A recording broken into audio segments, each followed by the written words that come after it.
la base, quelqu'un d'omniscient, c'est quelqu'un qui sait tout. Et nous, Marcus, le palabreur culturel, et Marie, la madame obsédée par la culture, on est persuadés de tout savoir mieux que tout le monde. Donc à travers un ping-pong de références aussi bien pop que artistiques, on va redéfinir la culture. Alors branchez-vous toutes les 2 semaines pour écouter vos 2 saltimbanques préférés. Who are you referring to? Tout le monde m'appelle LOL. Vous voulez pas que je m'embourgeoise ou quoi? I wanna make history. Pour un garçon, ça serait history, et pour une fille, ça serait history. Mais une autre prononciation. Which was more culturally significant, the Renaissance or Single Ladies by Beyoncé? That's all. Olympien. Aujourd'hui, on va parler du tonnerre de Zeus, de la société et ses histoires, de mythologie, disons-le franchement, et aussi de bad bitches de l'Olympe.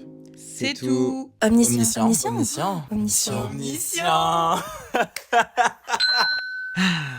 Bonjour, bonsoir. Bonjour. On est ravis de vous retrouver pour ce nouvel épisode avec un sujet qui devait arriver de toute façon. Enfin, c'était la suite logique de tous ces épisodes qu'on a pu avoir jusqu'à présent. Voilà un épisode qui parle de l'Olympe et notamment des Olympiens. Alors la définition du Robert, je vous la donne en mille. C'est 2 points, je cite. Tout ce qui est relatif à l'Olympe et à ses dieux. Et toi Marie, c'est quoi ta définition des Olympiens ? Eh bien, ma définition des Olympiens, bon, si on fait une définition qui est très factuelle, puisque voilà, j'adore la mythologie, c'est en fait cette génération, la troisième génération dans la mythologie grecque, précisément, qui est venu au pouvoir. En gros, globalement, tu as eu Ouranos, qui était le ciel, qui a fait des bébés avec Gaïa. Chronos a dit « Berk, papa », il lui a coupé le zai-zai, et il a dit genre « c'est moi le king maintenant ». Donc là, c'est genre les titans, en mode titan, genre. Et après, Zeus, il était en mode « arrête de nous manger ». Bam, bon, je te tue carrément ou je t'enferme plutôt dans les bas-fonds et tout. Et donc, du coup, Zeus est en mode genre « I will kill you, daddy ». Et il le tue un peu, vibe, bon, il l'enferme puisque immortel. Et donc, il crée une nouvelle génération de dieux et déesses qui vont gouverner le monde. C'est les Olympiens, puisqu'ils vivent en Olympe, au-dessus du mont Olympe. Donc ça, c'est ma définition hyper technique. Et ma définition plus large, parce qu'on a pris le mot olympien parce qu'on voulait quelque chose de ciblé aussi, parce qu'on va vous faire des petits jeux et tout. Mais plus largement, ça parle de mythologie. Et la mythologie, pour moi, comme dirait Roland Barthes, c'est la parole. Puisque la mythologie, c'est ce qui raconte la société, pour moi. Elle a dead. Et toi, Hag ? Moi, je dirais que les Olympiens, ma définition des Olympiens, c'est des gens un peu scandaleux, quoi. Tu vois. Je dirais que c'est ça, un peu. C'est des gens un peu scandaleux qui, et on développera ça par la suite, ont été des bons porte-parole de toutes les mœurs humaines, en fait, tu vois. Et donc, c'est vraiment des gens qui n'avaient pas peur d'un scandale, quoi. C'est... They were the scandal. Olivia? Miss Pope. Fitz. Branchez-vous, scandale. Moi, bref, Fitz, j'en parlerai pas, mais à table. Anyway, donc ouais, je dirais que c'est des gens très scandaleux qui ont vraiment permis, je pense, d'analyser aussi d'une certaine façon la société de l'époque.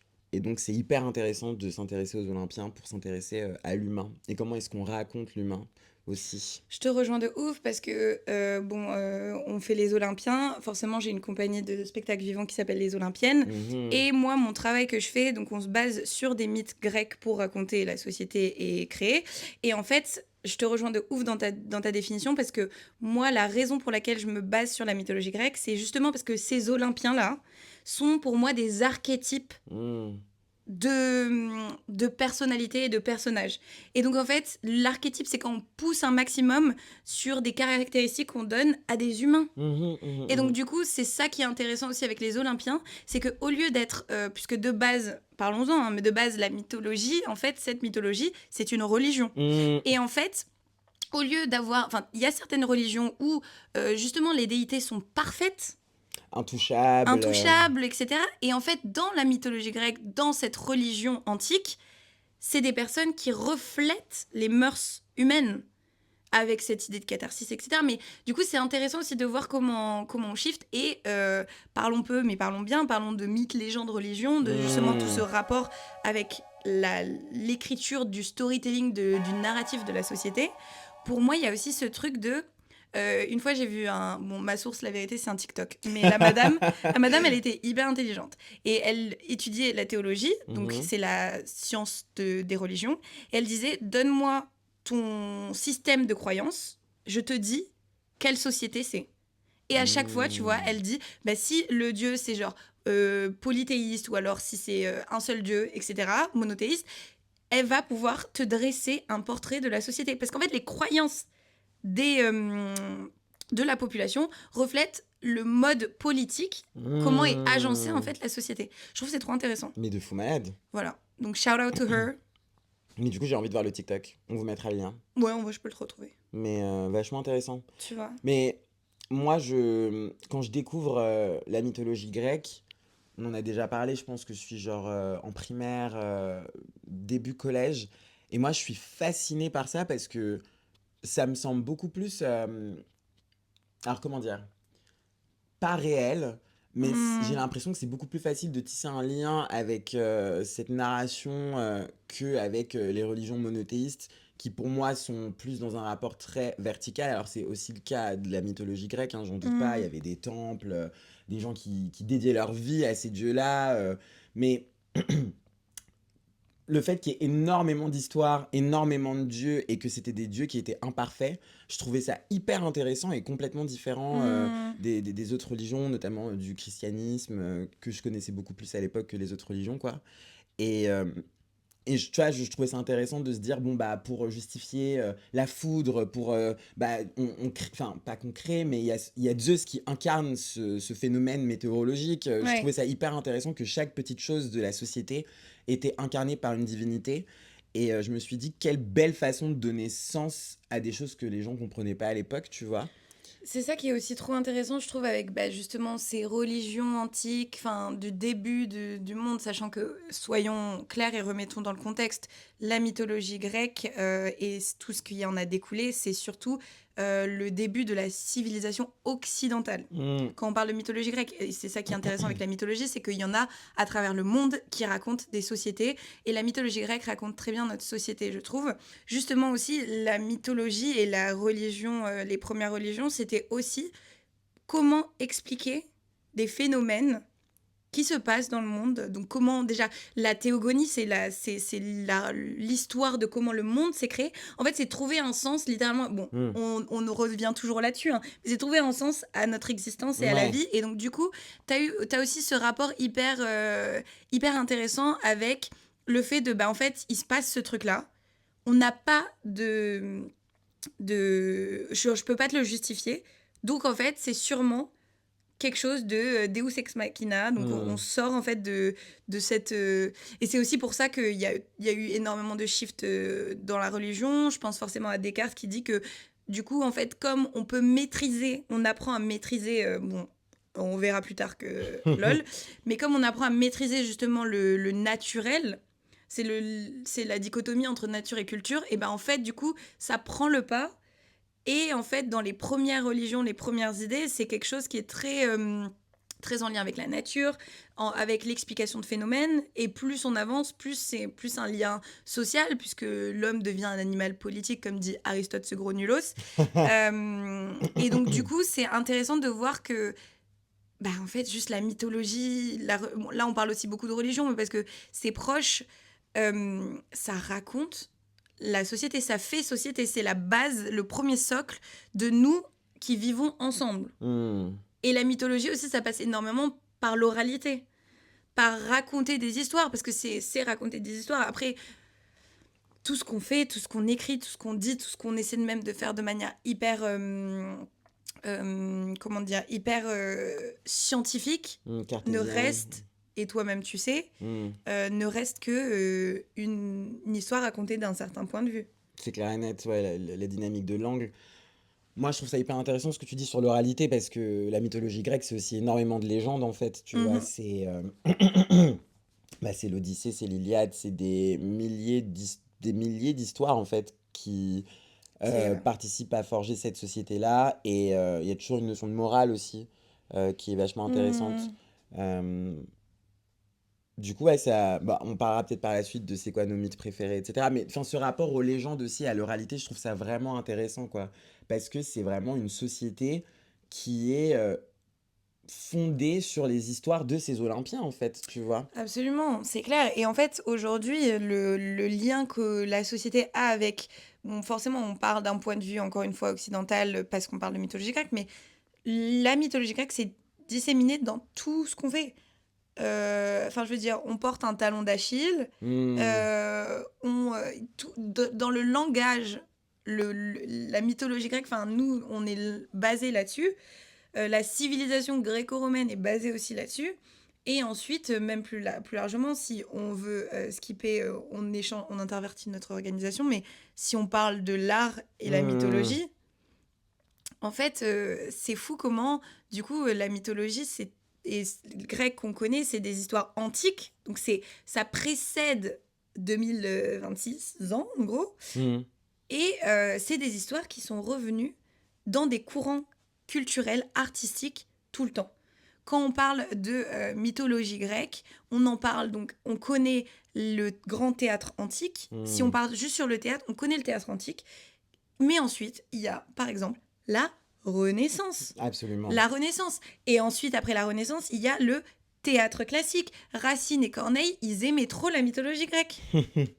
Et aujourd'hui encore, on assiste, par exemple en littérature, à la montée de ces récits féministes de mythologie. Parce que aussi, la mythologie reflète les biais de la société. Donc en fait, certaines histoires, et ça, moi, c'est ta passion, quoi. Un de mes trucs qui m'intéresse de ouf, c'est comment des textes anciens même, selon qui traduit, parce que la traduction est une adaptation et donc a des biais de la personne qui traduit, t'as des traductions où il y a des mots, genre par exemple un mot qui peut se traduire en mode femme, il y a des traducteurs qui ont décidé de le traduire en mode courtisane. Donc l'aspect sexualisant de la femme et donc tu vois en fait comment... C'est pour ça que c'est hyper intéressant et important de retourner sur des anciens textes, les faire retraduire. Et aux États-Unis, il y a une femme qui s'appelle Emily, j'ai envie de dire Wilson, mais je suis plus sûre. Enfin, en tout cas, une Emily qui a retraduit l'Iliade et l'Odyssée. Plein de scholars aiment pas du tout ce qu'elle a fait parce qu'elle fait un truc qui est beaucoup plus direct, beaucoup plus frontal, beaucoup moins lyrique, beaucoup moins poétique, mais qui essaie de retrouver la source de ce qui est dit, en fait, d'être proche de la voix d'Homère, si tant est que Homère est une personne.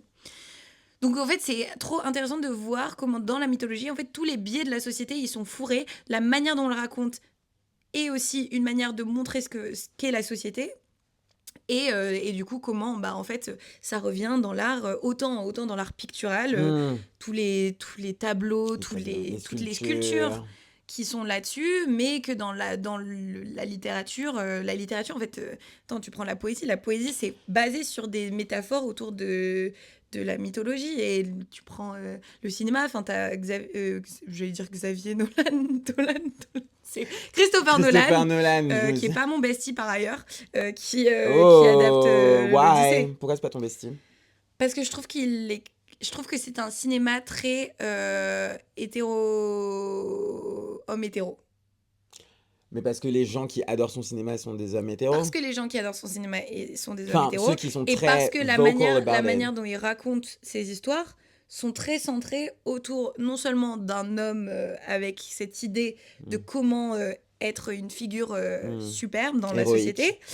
Et si on parle de la manière dont il écrit ses rôles féminins, en fait, il le fait pas, donc il y a rien à dire. T'avais vu Oppenheimer? J'avais vu Oppenheimer, ouais. Ouais, ça m'avait beaucoup marqué, je trouvais aussi la place quasi inexistante. C'est-à-dire que, par exemple, Emily Blunt, qui a été nommée pour un Oscar pour Oppenheimer, c'est juste parce qu'elle graille ses 5 minutes, quoi. Genre, elle a 5 minutes et elle les graille. Mais c'est vrai que les personnages sont très peu développés. Et je trouve je trouve aussi qu'il est dans un espèce de narratif très classique de l'histoire du voyage initiatique, par exemple. Et du coup, je trouve que je peux me faire un peu chier dans ces films, quoi. Parce que je trouve que c'est trop facile. Et je dis ça Je dis pas en mode je ferai mieux.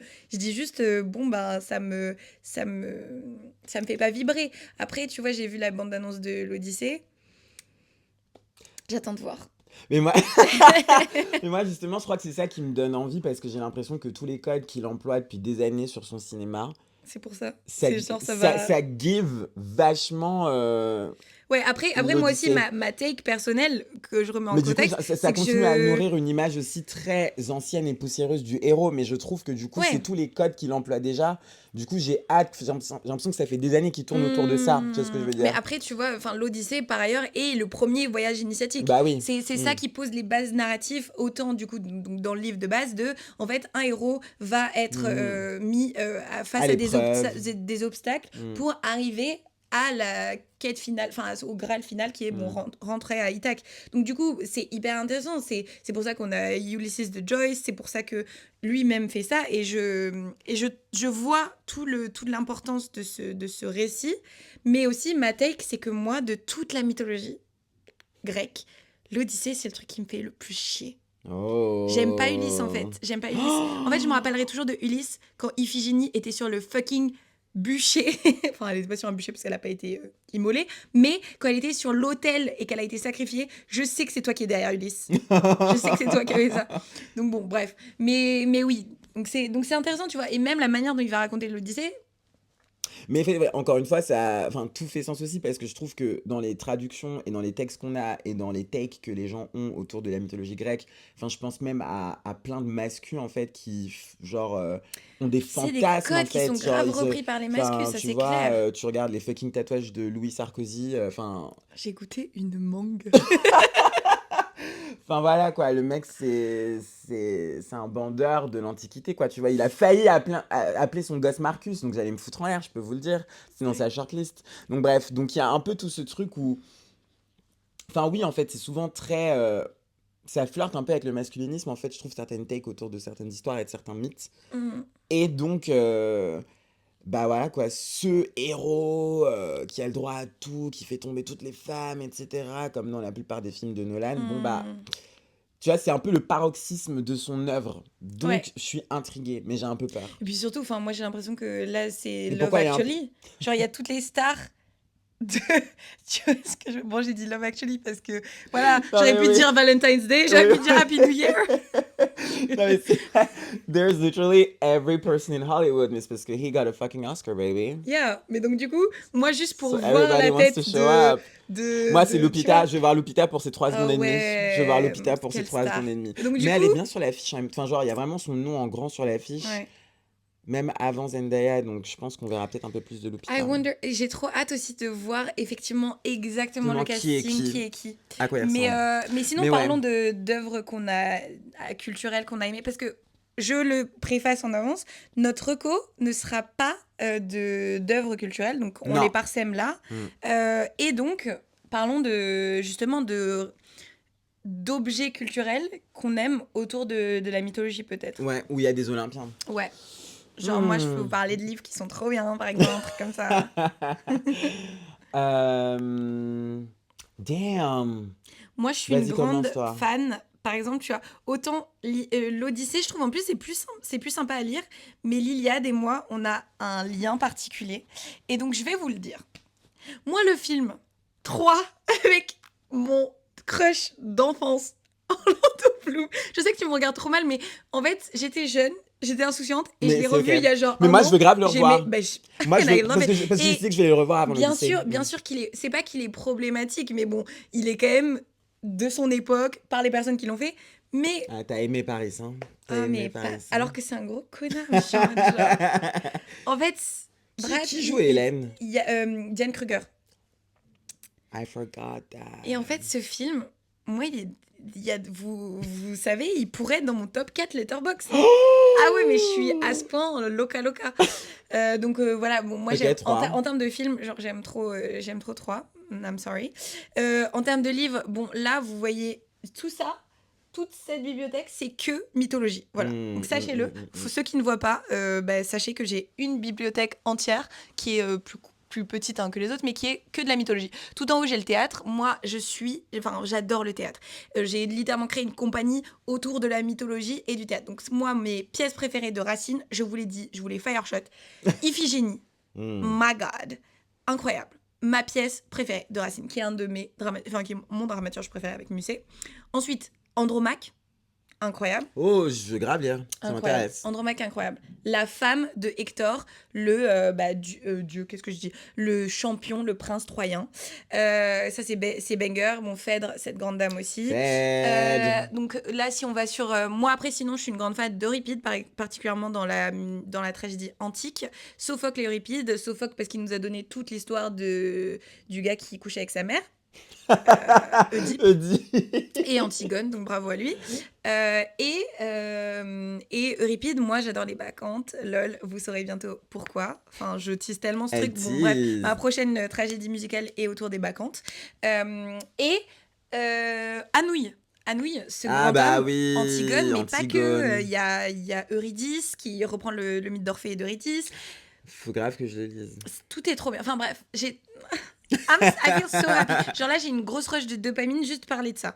Ensuite, une fois qu'on a fait le théâtre, parlons un tout petit peu de réécriture justement contemporaine féministe, souvent. Moi, il y a des noms que je vous donnerai. C'est Natalie Haynes, particulièrement son livre qui s'appelle A Thousand Ships. Je sais plus, Les Invaincus, il me semble, en français, qu'il a été traduit. Il y a Jennifer Saint qui, moi, a écrit des livres qui sont très complets sur une figure féminine. J'aime particulièrement celui sur Ariane, mais elle a fait Héra, par exemple. Elle a fait Atalante, elle a fait Electre. Et il y a aussi, bien sûr, The One and Only, Madeleine Miller, qui a fait Le Chant d'Achille, Circé, et qui, je suis en train de la regarder comme ça tous les jours de ma vie pour qu'elle sorte enfin son livre sur Perséphone. Voilà. En termes de littérature, je vous ai fait un rapide overview de tout ça, mais en dramaturge il y a aussi Siméon, qui a écrit j'allais dire c'est quoi, parce que je vois un gros livre là bleu. Siméon, c'est un monsieur qui a écrit pas mal aussi de réécriture de mythologie, dont une en pièce de théâtre, dont une sur Orphée que je trouve tout simplement sublime, que j'avais vu une lecture à Avignon, trop bien. Donc bravo à ce monsieur, il est du XXe siècle. Il est mort. Il est du XXe siècle et il est mort. Mais voilà, ouais, ça c'est mes... C'était petits bébés... Après, sinon, il y a un super spectacle qui s'appelle Discord. Malheureusement, il ne sera pas rejoué. Mais... voilà. Moi, j'ai eu la chance de le voir, personnellement. Je trouve que c'était vraiment génial. Non, mais... C'est les premiers trucs auxquels je pense. Mais toi... c'est les premiers trucs, elle a cité 25 trucs. C'est vraiment les premiers trucs là, comme ça, out of my mind. Non, mais après, tu vois, en face de nous, on a littéralement une photo de la sculpture du Louvre de Psyché et l'amour. Donc, c'est une iconographie, une image. Mais qui m'appelle? Stop calling me, genre. Stop calling me. Je comprends pas. Je suis scary comme ça. Ok. Désolée, ça va te faire plus de montage. Non, oui, c'est okay. Du coup, on a l'amour et Psyché, donc c'est l'histoire de Cupidon Eros, qui est sa femme, quoi. Parce que moi, je peux parler de sculpture, parce que là, tout de suite, comme ça, je pense pas à des livres, en fait, c'est ouf, tu vois. Je crois que j'ai pas lu tant de livres que ça, en fait, avec de la mythologie. Mais en fait, je pense que c'est tellement aussi disséminé dans la littérature que... Tu as, mais pas forcément genre en mode un livre spécialement. Et après, tu as tellement de livres qui sont des réécritures d'un mythe, mais de manière tellement libre qu'on se rend pas compte. Et c'est aussi ça qui est intéressant, parce que au-delà d'être des mythes, c'est aussi des archétypes d'histoire. C'est des personnages, et c'est ça, moi, qui m'intéresse dans mon travail dramaturgique. Dramaturgique. Mais... voilà, moi je vous parlerai plus tard de ma sculpture parce que ma sculpture elle relate à mon mythe préféré. Donc voilà. Donc c'est une reco que tu... Donc c'est une reco, je me la garde. Mais en vrai, en objet culturel, moi Antigone c'était grave mago. Ouais. Anouilh, c'était mon monsieur. Surtout quoi. La version de Anouilh est particulièrement intéressante parce qu'en fait, de base, il y a tellement de versions d'Antigone, moi je pense que j'en ai lu genre 5-6. C'est cette question de... quelles sont les règles à suivre? Est-ce que c'est celle de la ville en fait, société, de politique, celle qui a été créée par les humains, donc qui est représentée par Créon, ou est-ce que c'est celle au-dessus de Dieu? Donc dans la version de Sophocle, c'est beaucoup ça, mais sinon dans la version d'Anouilh, est-ce que c'est la morale, la morale qui sort de... Et c'est cette dichotomie entre les règles de l'instant T, en fait, qui vont être les règles politiques, et les règles plus intemporelles de la morale, parce que toi, tu sais discerner le bien du mal, en fait. Et je trouve que lire ça quand t'es adolescent, et que t'as la sensation de pas te sentir ni entendu, ni représenté par les règles de la société au global, tout ça s'accordant avec mon éveil politique, mon intérêt pour les Black Panthers, et me dire que en fait, tu vois, respecter les règles, c'est pas forcément ça qui est inscrit dans la moralité, dans ta morale. Enfin, Antigone, ça m'avait vraiment énormément parlé, quoi. Je trouvais ça hyper intéressant. Et c'était la première fois aussi où j'avais l'impression qu'on pouvait raconter l'histoire d'autres personnages qui semblaient être des side characters de mythes un peu, tu vois. Ouf. Et c'est là où je me suis dit, mais attends, mais trop intéressant, en fait. Enfin, j'aurais pas cru que cette dame avait le droit à son histoire, et pourtant elle m'intéresse. Et donc, tu vois, ça m'a ouvert un peu mes chakras à plein d'autres histoires et d'autres personnages, en fait. Est-ce que tu veux faire le petit jeu que j'ai concocté? Je pense qu'il est temps, en fait, parce que, comme on vous l'a dit, en fait, les Olympiens, c'est quand même une team ils sont combien de dieux? J'ai envie de dire 12 out of my mind. Yeah. En gros, ils sont J'ai 12 douté à de être moi. assis, mais il y en a plus. Et en gros, bon, l'histoire, c'est que globalement, Zeus, il a genre dit dégage à ton père, il a maté l'ordre des titans, et il a d'abord installé lui et ses frères et sœurs. Ils sont 6. Je dirai pas le nom, comme ça on le fera pendant le jeu. Et ensuite, Il a eu Zeus, des kids. il a eu des kids. Qui viennent de plein de parties de son corps, genre, what the fuck. Voilà. Et donc en fait, certains de ces kids ont été mis aussi au rang d'Olympiens, mais c'est un statut. En fait, il y a des milliers de déités dans la mythologie grecque, et même dans l'ordre des Olympiens, mais tous n'ont pas la chance d'être des Olympiens. Et en fait, ce qui est intéressant, c'est que le dernier à rejoindre ces Olympiens, il le rejoint parce que une des déesses de base a cédé sa place. Ah, that I don't remember. Yeah. Okay, and because Mary loves to do a classement, Yeah. and loves to do a test, en fait, sur les Yeah. gens, on va faire un petit jeu. Le jeu, c'est que je vais donner des attributs d'un Olympien, et Marcus, mais aussi vous, à la maison, vous allez deviner. Le niveau est facile, puisque je vais rester que sur les Olympiens. Comme ça, en mode, on est bien sur le thème de l'épisode. Et puis, c'est parti, quoi. Allez, let's go. Top. Je voulais faire le truc en mode... Ah, j'entends. ouais, Comme mais question pour un mais j'ai pas champion. réussi à rebondir Tiens. rapidement. Top. Top. Il est le dieu, le roi des dieux. Son attribut pour lequel il est connu, c'est la foudre. Son animal Zeus. totem. Oui. C'est l'aigle. Oh. Oui. Mais, yeah. Non, mais you know your shit. Actually, I He do. does know his shit, actually. Donc, premier, et oui, Elzeus, Le bon vieux Zeus. l'éternel trompeur, finalement. Le mec juste pas capable, littéralement. Problématique. Problématique. Mon problème à moi, c'est que certains le sauront. Bref, je trouve... non, I don't even know if I should say that. Que bref, je trouve que certains mecs âgés sont très sexy. Et je me souviens regarder des statues de Zeus quand j'étais petit dans mon livre sur la mythologie. Et j'étais en mode... Mais tu sais que tous les acteurs qui pourraient jouer Zeus, c'est genre ton style. En mode... I know! Tu vois ce que je veux dire? En mode genre, anyone who would be casted as Zeus is actually Javier Bardem. your next boyfriend. Javier Bardem. Oscar Isaac. Literally! Oscar Isaac with gray hair. Anyway. Non mais oui, donc bref. Voilà. Mais donc j'ai dû apprendre très rapidement à le détester, mais à chaque fois j'étais en mode fuck this man, but also... Fuck him.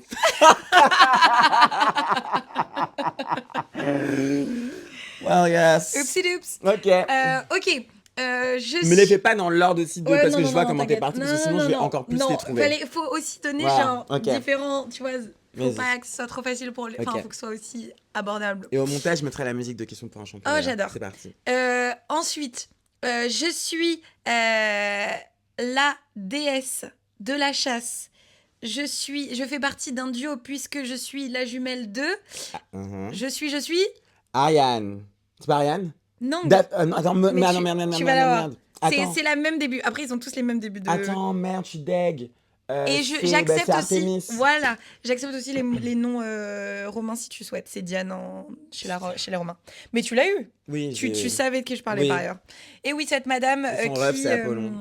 Ouais, et she's grave lesbienne. In my book, pareil, je suis grave d'accord. She and misandre. So we love her. We love that. Ensuite, je suis Je suis la déesse des moissons. Sans moi, les humains ne mangeraient pas. J'ai une fille que j'adore de tout mon cœur, qui m'a été prise par mon connard de frère. Je suis. Donc, t'es la mère de Perséphone et tu t'appelles... Merde!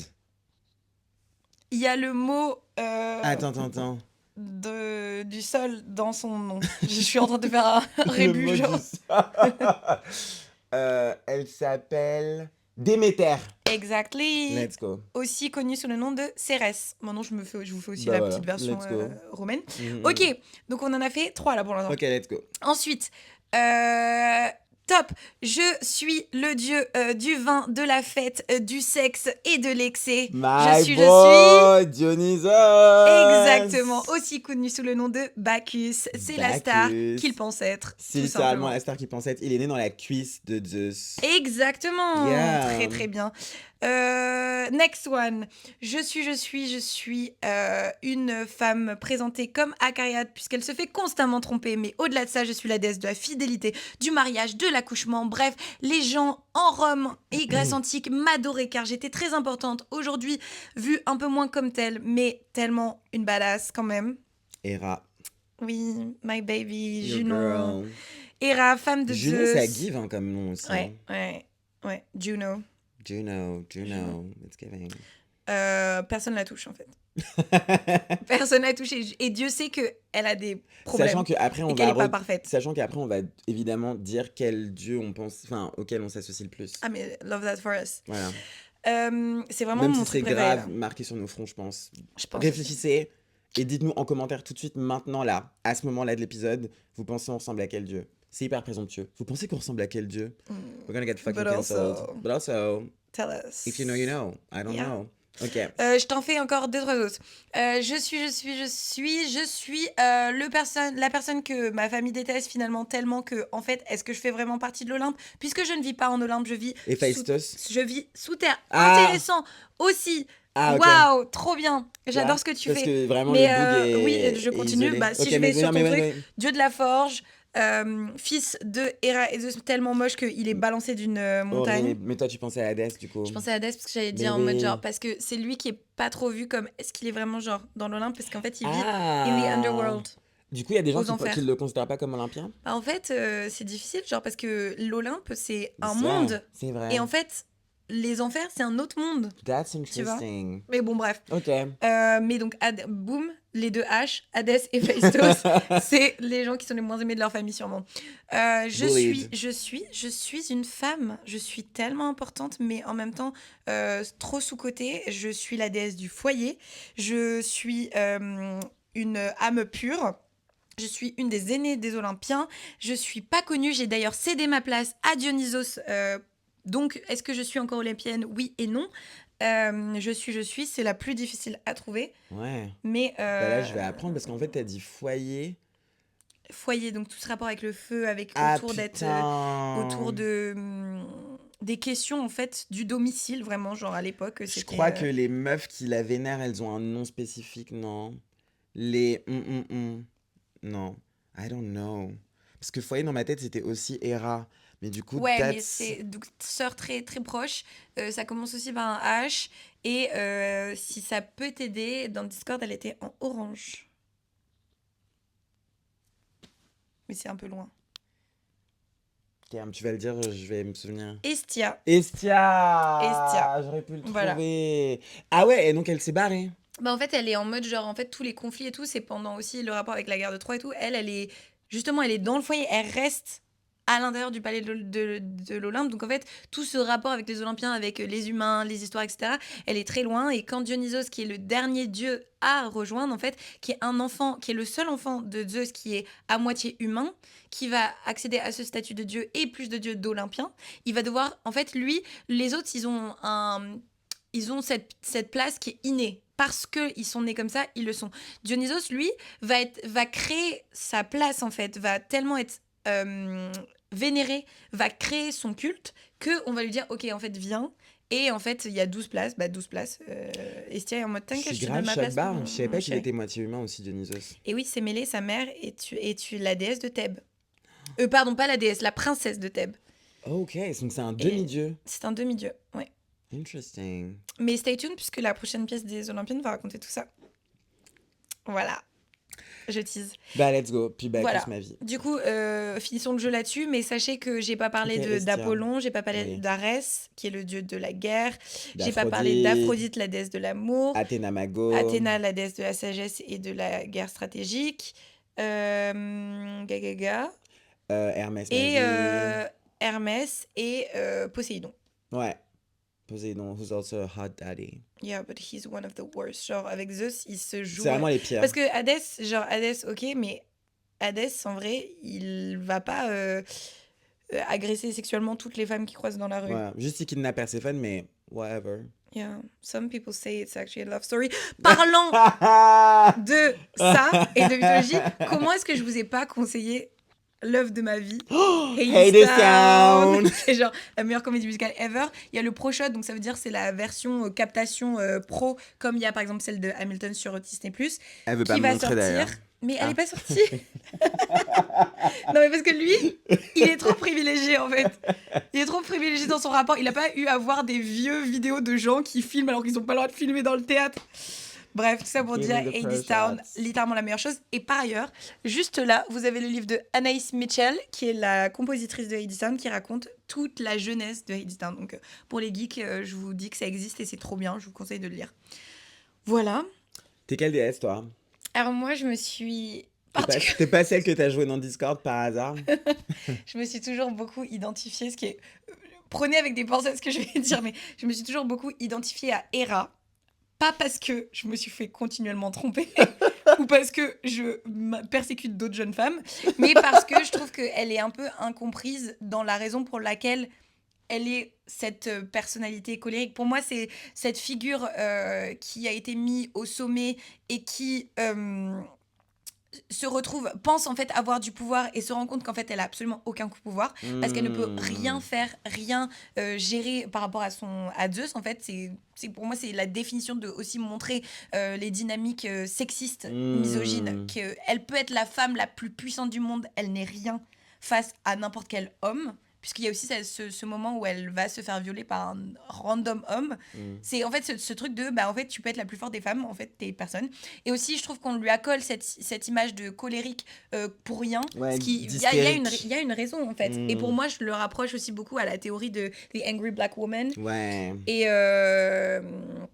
Et du coup, voilà, je trouve que c'est trop intéressant. Et puis aussi, elle porte à bout de bras une famille qui est complètement désunie, qui a plein de problèmes. Et elle est tiraillée entre être cette reine parfaite, cette femme parfaite, cette mère parfaite. Et en fait, elle se perd complètement. Et elle n'arrive pas à connecter avec autant ses enfants que les autres. Parce que en fait, elle est comme écrasée par ses statuts. Et ça, je trouve que c'est hyper intéressant. Wow, what an answer. My girl. What an answer. Well, mine is pretty obvious. Say it. Dionysos. Dionysos. Saltimbanque. Saltimbanque un peu. En vrai, ouais, c'est le dieu des saltimbanques. C'est le dieu du théâtre. C'est le dieu du théâtre, c'est le dieu de... Enfin, je l'associe beaucoup à l'art, à la culture, à la fête, au plaisir, en fait, tu vois. Il y a une petite vibe assez épicurienne chez Dionysos. Et ce qui est hyper intéressant quand tu me parles d'art, je suis obligée, mais dans la philo, il y a en gros cette dichotomie entre l'art hédoniste, l'art de Apollon, et l'art dionysiaque, l'art de Dionysios. Parce que, en fait, l'art hédonique, c'est l'art qu'on voit, genre les sculptures qui sont sublimes, ce truc très lisse, très éthéré, cet art qui est aussi vu comme plus supérieur. Légitime, comme supérieur, et l'art de Dionysos, l'art dionysien, dionysiaque, qui est cet art beaucoup plus terre-à-terre, beaucoup plus sombre, beaucoup plus sale, beaucoup Messy. plus... Ouais, et c'est les fêtes, c'est les bacchanales, c'est la comédie versus la tragédie, c'est ce rapport beaucoup plus... qu'on pourrait associer à la culture pop, enfin au truc populaire, quoi. Voilà, je trouve ça intéressant. C'est une remarque hyper intéressante et je savais pas que c'était un adjectif, un qualificatif de type d'art. C'est un truc de philo, en fait, c'est une théorie philosophique, c'est comment en fait expliquer l'art légitime versus l'art populaire, en fait. C'est comment le dire ça, tu vois. I will dig that, you guys. Donc ceux qui aiment Apollon, questionnez-vous. Non, je rigole. Mais ouais, mais en même temps, je comprends la L'or Olympus. What is that? L'Or Olympus, c'est une BD, c'est un Oh. roman graphique et qui est aussi sur Webtoon. Ah! Ok. Ça m'a fait penser parce qu'en fait, je déteste Apollon aussi parce que quand vous Ah, je savais lisez pas que ça... tu détestais Apollon. Non, je déteste pas Apollon, mais Ok. dans le contexte de Apollon is not the best ever, si vous lisez l'Or Olympus, quel gros connard. Mais moi, je vais pouvoir en plus, qui plus est, par la suite, vous dire pourquoi j'aime pas tant que ça Apollon. Say it. Mais c'est lié encore une fois à Marocco, qui est mon mythe préféré. Peut-être on le fait maintenant. Peut-être on le fait maintenant. On passe au reco. On passe au reco. Let's go. It's time, parce que j'arrête pas de vous le teaser. Donc, dans un précédent podcast, je vous ai dit que mon mythe préféré, c'était Pygmalion et Galatée. Ouais. Du coup, je vais pas vous parler de celui-ci, mais j'en ai un autre. Moi, j'adore les métamorphoses d'Ovide. Mhm. J'adore. Et parmi ces métamorphoses, l'une de mes sculptures préférées... Ça y est, le Bernin, on t'aime. Vraiment, le Bernin, on t'aime. C'est littéralement Daphné qui se transforme en laurier. L'histoire, parce que je l'ai révisé un petit peu avant d'arriver, c'est que Apollon, il se fight avec Eros. Il est en mode ha ha ha, hi hi hi. Eros, il est en mode tu flexes trop en fait, tu m'énerves. Donc je vais tirer 2 flèches master. Une en or pour toi. Pam, tu vas tomber amoureux, mais genre fou amoureux forever de Daphné. Daphné qui déjà à la base est un peu une meuf low-key en mode whatever. Et ensuite il va tirer C'est une nymphe, la qui est pauvre nymphe, babe. enfin genre elle voulait vivre sa petite vie tranquillement, enfin genre whatever. Et elle se prend une flèche de plomb, donc c'est à dire que vraiment genre déjà qu'à la base elle avait la flemme, elle ne tombera amoureuse de personne, genre vraiment ça ne l'intéresse pas. Elle devient presque romantique en fait d'une certaine façon. Et en fait Apollon lui court après, mais pas juste en mode il la courtise. Ouais, voilà. Ouais. Non. Il la harcèle, il lui court après. Il veut l'agresser, quoi. Il veut l'agresser, littéralement, en fait. Enfin, tu il vois. l'agresse même. Il l'agresse. Et elle, vraiment, genre, dans un désespoir intense, elle dit à son père, dont j'ai oublié le nom. Qui est le dieu de genre une rivière. un truc Ouais, dans le genre, dieu non d'une rivière, mais attendez, parce que je crois que je l'ai quelque part. Elle dit à son papa, qui s'appelle... Blablabla. Son père s'appelle... Tempé. Ouais. Attends. Non? Guys, on arrive. Promis. On arrive. Attends, mythe. Fleuve Télassie Péné. Ah, donc il y a Péné. Ah, et Péné, ok. Péné. Nymphe de Péné, ok. Et donc elle est en mode Daddy, please. Attends, pause, est-ce que t'as la rêve? J'ai envie de faire une rêve. Tu vois, Gossip Girl? Dad, I want to go to fashion school. Of course. Ok, bon. Jenny. Mais là en l'occurrence, c'est beaucoup plus dramatique. Mais juste quand j'ai dit Dad, ça m'a fait penser à Jenny. Mais donc non, elle lui dit vraiment genre en mode Dad, en fait j'en peux plus, genre please, sauve-moi. Et donc son père la transforme en laurier. Et vraiment, mais cette sublime Je vous sculpture. montre pour ceux qui enfin, regardent sur genre, YouTube la sculpture. Et sinon, pour les autres, elle sera dans le wrap, le post où on met toutes nos recos toutes et nos tout refs ce qu'on a culturels, mentionné. hein. Mais enfin, vraiment, genre, cette sculpture, je la trouve vraiment exceptionnelle, sublime. Je vais d'ailleurs en faire mon fond d'écran là tout de suite parce que, genre, I miss her. Et en fait, je trouve ça génial parce que ça montre la violence, en fait, et la déconnexion aussi des Olympiens. C'est-à-dire que moi, quand j'ai découvert ces mythes, comme je vous l'ai dit, je trouve qu'on en apprend beaucoup sur les mœurs de la société gréco-romaine, les sociétés gréco-romaines. Et pour moi, on se sert aussi de ces dieux, de ces mythes, de ces légendes comme de justification aussi pour certaines actions qui sont juste extrêmement moches, extrêmement horribles, extrêmement misogynes. Et c'est un peu une façon de dire, bah si les dieux le font, pourquoi on le ferait pas, quoi? Tu vois, c'est ok. Et donc ce manque de respect autour du consentement, quoi, dans la mythologie grecque, c'est quand même une grande dinguerie. Mais donc, tu vois, c'est le désespoir de Daphné qui est en mode, bah voilà, quoi, j'ai besoin de partir, en fait. Et cette transformation, cette métamorphose, je la trouve sublime. Donc, c'est l'un de mes mythes préférés, quoi. Je trouve qu'il y a beaucoup de choses à dire, en fait, dessus, tu vois. Je suis d'accord. Mais What about you? moi, si je réponds très honnêtement, mon mythe préféré, c'est tout autour de l'histoire d'Iphigénie. Bah oui. Mais, En plus, t'as vu plein de trucs autour de ça il y a pas longtemps. T'as vu ouais. des pièces de théâtre et tout, genre. Je l'aime trop. Iphigénie, donc du coup, c'est la fille aînée. Parce qu'en fait, oui, ce qu'il faut savoir, c'est que j'ai vraiment une énorme obsession autour de la guerre de Troie. Pas la guerre de Troie en elle-même, mais comment elle a été déclenchée. C'est d'ailleurs là-dessus que j'ai écrit ma première tragédie musicale, donc Discord. Mais en fait, ce qui s'est passé, c'est que ce qui m'intéresse trop, c'est qui est responsable de la guerre de Troie et à quel niveau en fait, c'est obligé que ça se passe. Et on se rend compte qu'à tous les niveaux, il y a plein de choses qui font que ça amène vers ça. Le destin porte vers ça. Et donc, Iphigénie, c'est la fille aînée de Agamemnon. Agamemnon qui est le roi, un peu le roi des Grecs. Il s'est autoproclamé plus ou moins le roi des Grecs. Et ce qui se passe, c'est que donc Paris, qui est le prince troyen, va amener Hélène à Troie. Et Hélène, c'est la femme de son frère Ménélas.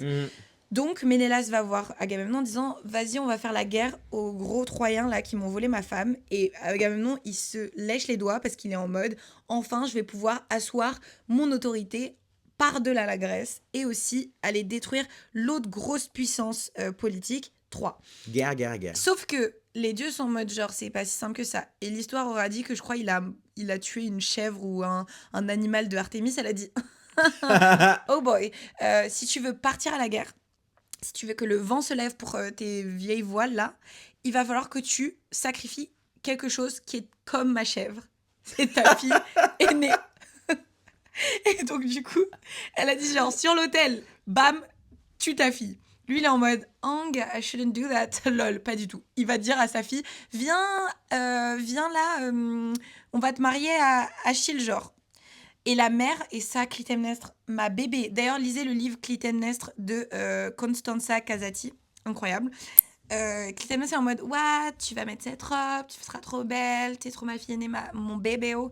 Et là, elle arrive devant l'hôtel. Tous les soldats, genre, ils osent pas les regarder dans les yeux. En mode genre, oh, something's off. Elle marche.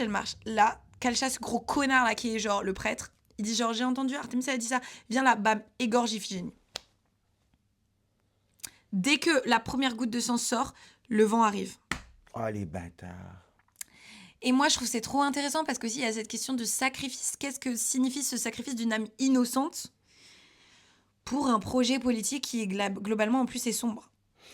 Il y a pas longtemps, je me perdais sur Wikipédia et j'ai pas oublié de dire que Clytemnestre, il y a un monde où elle se venge après. Ah, de ouf. Il y a un Que monde elle veut. Bah, ça, c'est l'histoire des Atrides. Et donc, c'est cette grande famille. That I'm interested. C'est le mythe des Atrides. Donc, c'est la grande famille, justement, d'où découlent Agamemnon et Ménélas. Leur père, Atrée.